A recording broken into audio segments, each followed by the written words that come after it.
I left my home with 1,000 Nordvina warriors to lands far from the kingdom my father wrought with blood and vengeance, the home of my mother's people, the land of the Basque.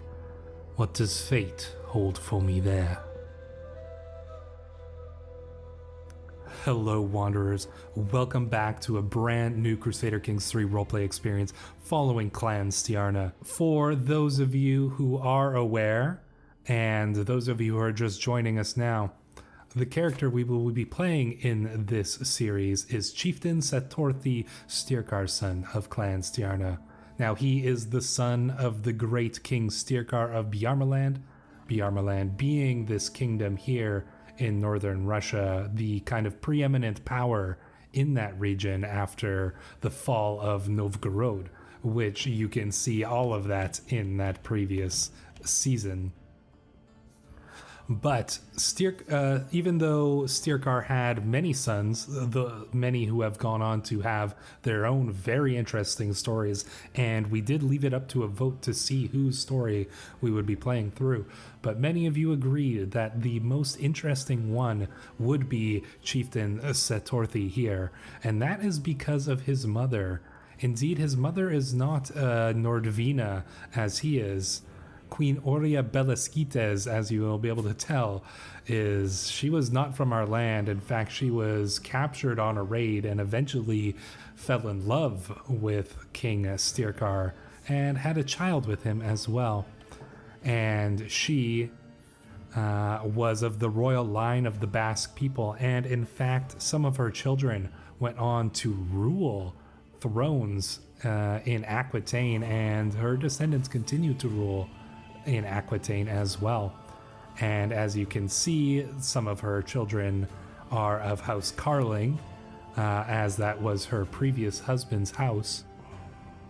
But no, we are of Clan Stjarna, and we have set sail, come to the lands of our mother's ancestral people. Yes, we have come to carve out our own small piece of land here in Ipuskoa, and that is where we will be starting from. Now, before we get into all the details of everything with our family and everything that's been going on, let's just take a look at what we have going on here in our kingdom, because the situation is not great for Chieftain Satordi. Yes, as you can see, we are pretty much sandwiched in between three very powerful kingdoms. The kingdom of Asturias, which are a powerful Catholic kingdom here in northern Iberia. And then we have the kingdom of Al-Andalus and Malik al-Mundir ibn al-Mundir of the Umayyad dynasty. Very, very powerful, very dangerous, and is no doubt looking to us in the north with hungry eyes. And then, of course, perhaps friends, perhaps allies, but perhaps enemies in Aquitaine. This is our cousin. The king of Aquitaine, King Simon, is our cousin, but he is Catholic, and we are, as you can see, a Satru and a Nordvina. So will that familial relation give us any comfort? Not yet, but perhaps something can be worked out.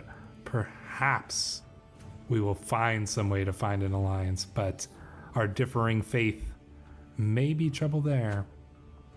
But faith can change. Faith can change indeed. But before we set the time, let us take a little look at what is going on with Chieftain Satordi himself, who he is as a person and as a young man. Well, as you can see, his traits, his number one trait here is just. He is a just young man. He has a strong sense of justice, and I think that will play a big part in how we play this campaign and what actions we will take. We are not necessarily out for our own personal gain and glory. There is some sense of that just in our adventuring spirit, but overall we do want to rule fairly and justly. We are brave. Obviously, you need to be brave to lead warriors at the age of 15 and conquer land far, far from home. But that is exactly what we did, and our bravery will no doubt be helpful in the many wars to come, which I am sure we will be seeing some of soon. And stubborn. I think you have to be somewhat stubborn to do what Chieftain Satordi did. He is pensive, so he does have some sense of learning, and I think that we will try to kind of keep an eye on that and see how that plays out. His father obviously was somebody who was very interested in learning about things supernatural, but will Chieftain Satordi go the same way? Or will he be more looking for things of the natural world instead? We shall see. Now, we do have some relationships, as you can see. We do have a friend and our guardian, Gretier Verikid, not related to the Gretier of the previous campaign. But he is an interesting man, just and brave as well. No doubt it was he who passed on those traits. He is Nordvina and a Satru, and a genius. So this is a good man to have in our court. He is our steward as well. A seducer, interestingly enough. He's got his way with the ladies there, and he is an insightful thinker. So this is a very excellent person to have in our court. He's a fairly strong warrior as well, so that should be of assistance. He is married. He has his wife Ragnhildir and a young son, Mandak, Grettir's son. So that this character will no doubt play an important role in the campaign as well. But as you can see, there was one other relationship here, one that should prove interesting. Oneka, a young Catholic Basque woman in our court, greedy, temperate, just, and charming, and interestingly enough, a peasant leader. And I believe that is due to her story. Her family was once very prominent in this region, and when the chaos and the conflict of these three kind of kingdoms came in here, eventually her family were all killed, and yet she still, with her family's kind of well-known nature in the region, became something of a spokesperson when the Nordvina warriors and their entourage came into this land, and she kind of became something of a spokesperson for the Basque people, interestingly enough. And so I think that kind of sat with Satordi as something of a bit of a infatuation that developed between them. And so, as you can see, she is our crush. So we'll see how that plays out, and I think that will no doubt come into play very soon. So without any further ado, we'll get the time going, and let's see what the events of this campaign have for us. So we should take a look while the time is going. We do have our council here. We have our Gothi, who is a callous, patient, and just man. We have a lot of just people in our court, which I think is going to be very helpful. He is very good at his job, very learned man. We also have Seymundir, who is generous, forgiving, but ambitious. So he is our chancellor, and he will no doubt be trying to promote our country to its fullest. Of course, you saw our steward Grettir. We also have our Marshal Yadni, who is another just character, content, humble, very good to have as your marshal, a warrior who is humble and content, but he's brilliant strategist, unyielding defender, and Herculean. So that will no doubt be very useful. And before we go to check on our spy master, we have come of age. With the help of Grettir, I have finally concluded my studies in the art of warfare. My achievements were not great, but it also could have gone worse. As I take my first steps into adulthood, I find myself reminiscing about some of the people who have made an impact on the man I have become. The friendship I shared with Grettir meant a lot to me when we were both young, and to still have him by my side means a lot. I had some memorable times with Oneka. She truly helped me understand both myself and love. Chieftain Satordi, you are a man now. And that is quite interesting. So before we look into our options now, we're just going to take a quick look here at our spy master, who is humble but deceitful and callous. Not a good man, but perhaps a good man to have as our spy master, so long as he remains loyal. So, number 1, we are going to choose our lifestyle. Obviously, we're going to go down the path of war, and I think for a young man who set sail with warriors to a foreign land, I think that tells me of an adventuring spirit, and so we will be going with the chivalry focus here for Satordi, and we will be making our way down this path, which will probably be pretty useful as well in the wars to come and in later prospects as well for our household. So that will be very useful.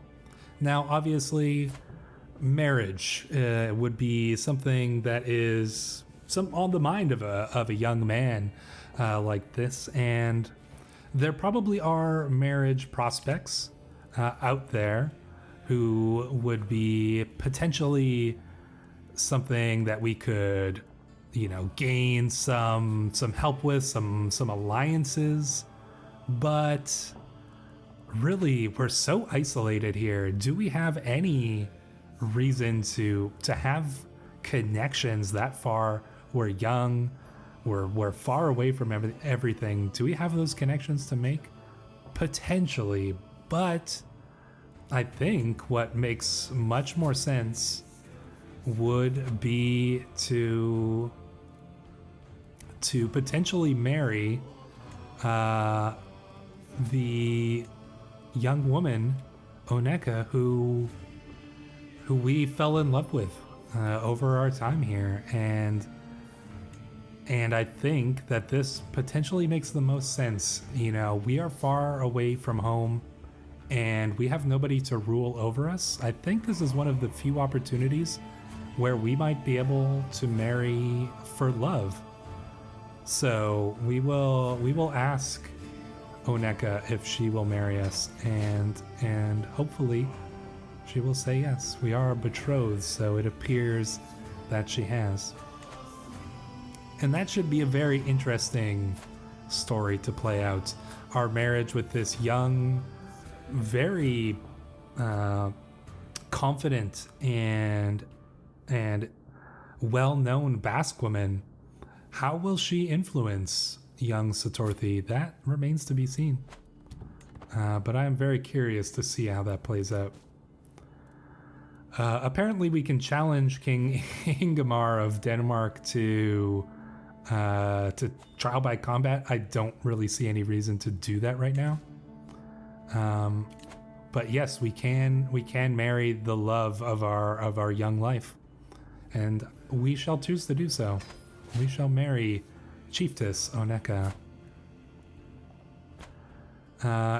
As you can see, we are trying to learn a language here. We are trying to learn the language of King Suero, Astroleonese. He is the Iberian vulgar language. We currently speak Finnic and Basque, so potentially getting some alliances and good connections here could be of help to us. But the question is, what do we do from this point? It is not an easy decision. Obviously, going to war would be very difficult with any of these three countries. Aquitaine, probably the weakest of the three right now. They don't have a lot of troops, but they are our only and potentially best alliance option. If our religion was not the Asatru, we could probably easily make this alliance work. So can we think about doing that this early? I'm not entirely sure. But our wife is bearing a child. Now, here's my thinking on the matter. We obviously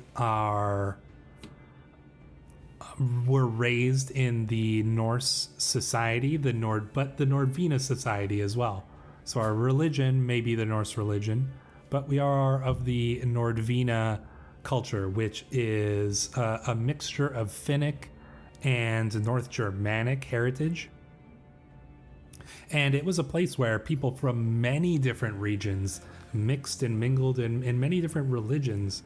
And even our father, chieftain or King Styrkar, was somebody who respected was interested in those other religions.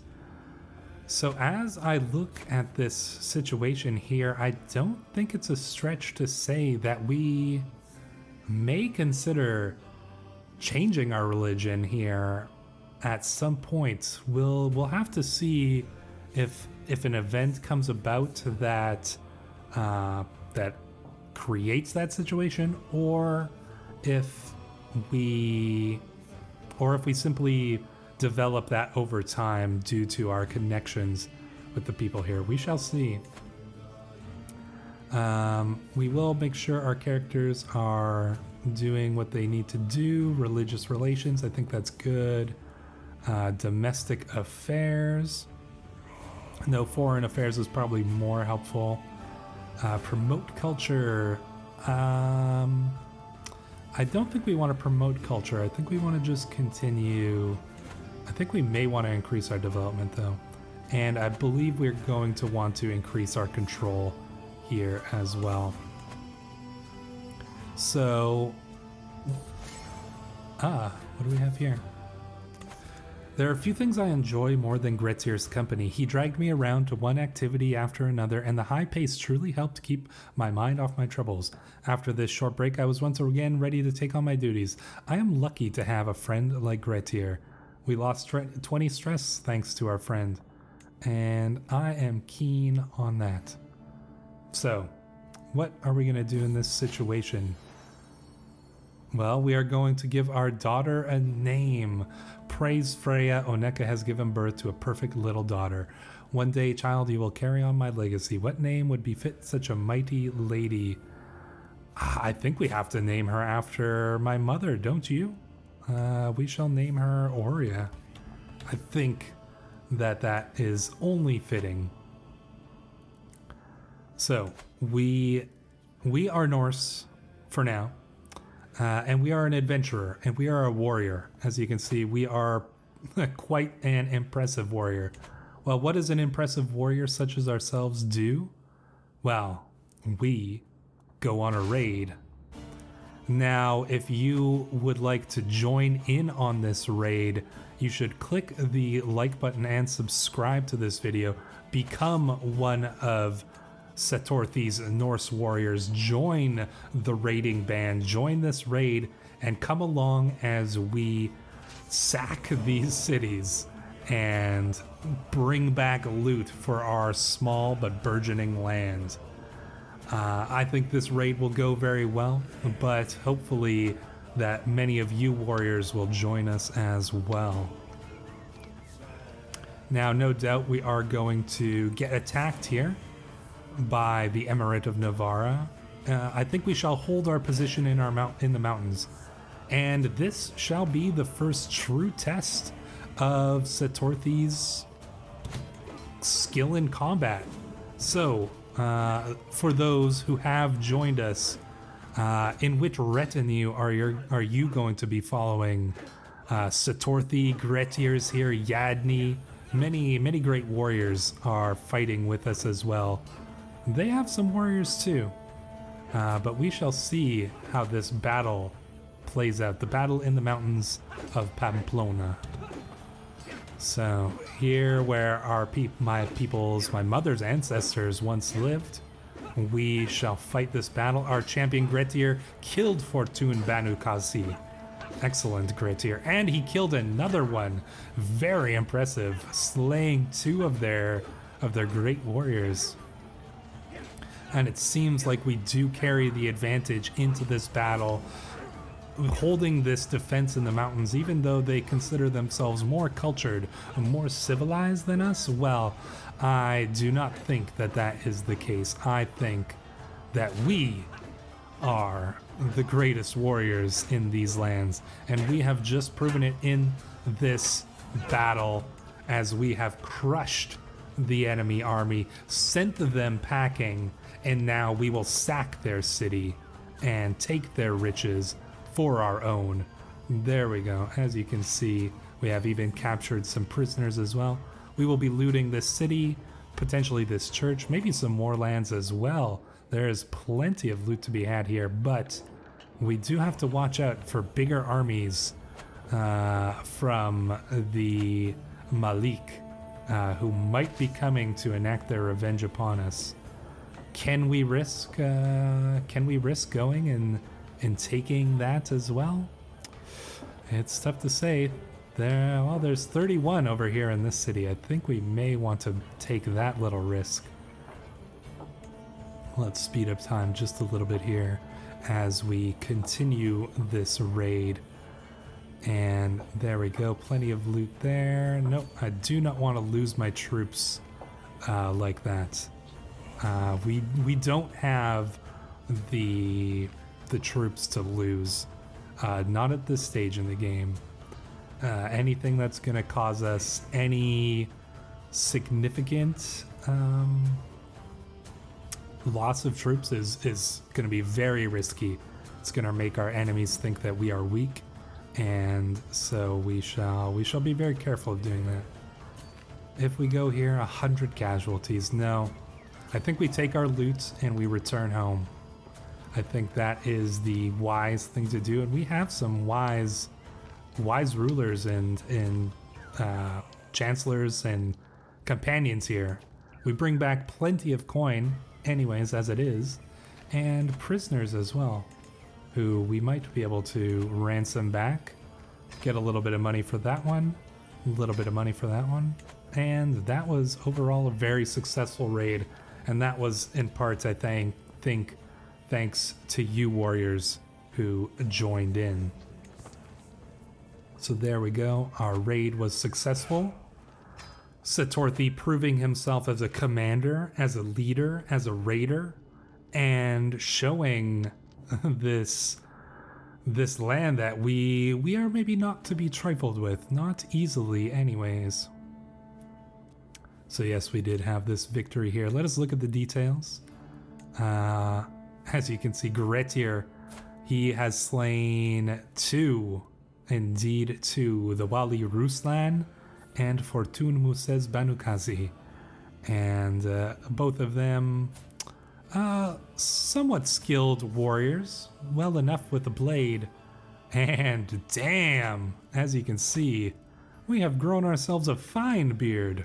Very fine. That is a beard of a Norse warrior, and I can appreciate that beard. I hope you can as well.